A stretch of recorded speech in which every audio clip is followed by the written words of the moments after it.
After World War I, we know that at the end of the war, Wilson had issued his famous 14 points that declared the goal of the Great War, and that we should allow the people to rule themselves.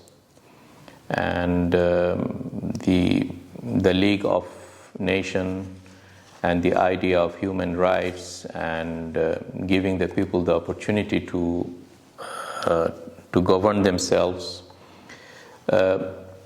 All these utopian kind of dreams has failed because of the default arrogancy of the great colonial powers, or those who got victory, namely basically it's Britain and French.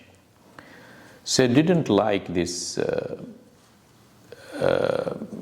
idea that the people should rule themselves, because you see, embedded within this idea of Wilson is the freedom.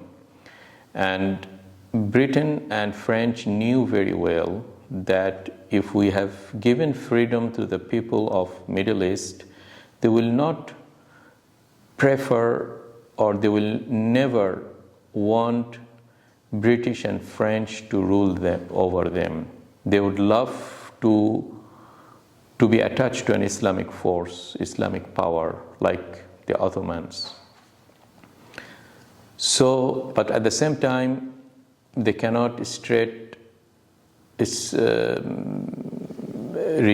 the democracy and those Wilsonian ideals. So that's why they have to go into secrecy and activate these two modes. Overtly in the media and all these things, they will say, yeah, we joined the League of Nations and we promote all these ideas and ideals. But under the table, in secrecy, they have made their decision to divide the lands of the Ottomans, particularly the greater Syria or Bilad al-Sham, in between them, and they called it mandate. Who gave you mandate? So mandate means that, okay, we are civilized nations, we meaning Britain and French, and those Muslims and Arabs of those lands, they are uneducated, they are Bedouins, they are uncivilized, so we have the mandate by God, by whatever, that we teach them. You see the embedded supremacy, the embedded white man's burden, the embedded Eurocentric view has lingered even today. I'm bringing that period of what happened after World War I to see the very parallel scene of our contemporary situation in Syria. Okay, so Europeans are unable to really get out of this mindset of supremacy and white man's burden. In the history of America, I think Wilson and his, I believe, a sincere intention to allow peoples to govern themselves, it was just that rare moment. But later on, even USA then also derailed from these ideals when it started to gain power and thought that, yeah, we need to poke our nose into the matters of others. So they became just like other colonial powers. But at the time of Wilson, and he didn't really lived long to execute his grand plan to really settle those issues there and influence the British and French to behave themselves and get out of this white man's burden. You know, Wilson has made what we call King Crane Commission to those lands, which is Syria, Palestine, and really test the sentiment of the people. What do you want?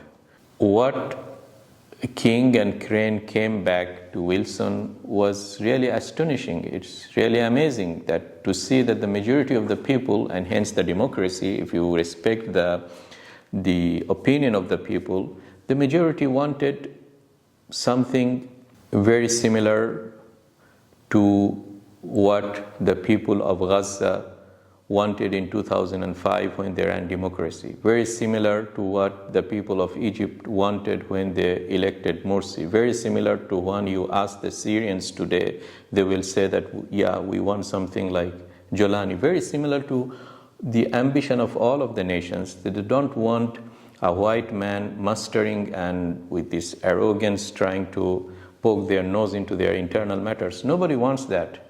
Nobody wants this white European mindset. So this news has came back to Woodrow Wilson, but unfortunately he had some health issues and expired after that. And this whole file of King Crane was buried under the shelves and never realized. Rather, what realized was those secret Sykes-Picot distribution of Ottomanian lands between the French and British and all that story that you know. And in order really for those white Western colonial powers to sell their ideas, they always work with another group which in Islamic term we call them munafiqeen, hypocrites. And they represent mostly the media and some elites that they are educated in those Western universities and come back, and they always rely with them. And in the case of French, as we have seen, the Alawites and those that they hate the Sunni and the Muslims, and so they started to find those second channels, the hidden, the covert, the secrecy that goes against the will of the people, and try to create a public sentiment and force their ill intentions on the population and think that it will continue. It might continue year to 10. In the case of Syria, it continued for 50 years with Hafez al-Assad and his son Bashar, and now this is the reality that they are confronted with. So what I am saying is that even if you read into the near history, 1920 and after that, you will find this trend is coming up and up again. So for example, now the same thing is repeating. The reality on the ground shows that sincerely the people of Syria, they are never been as happy as now after the collapse of the Ottoman Empire, that these were all moments of degradation, derailment, and now they started to breathe a fresh air of freedom. And immediately those powers, the Western powers, Israel, United States, French, Britain, they started to feel panic. Why feel panic?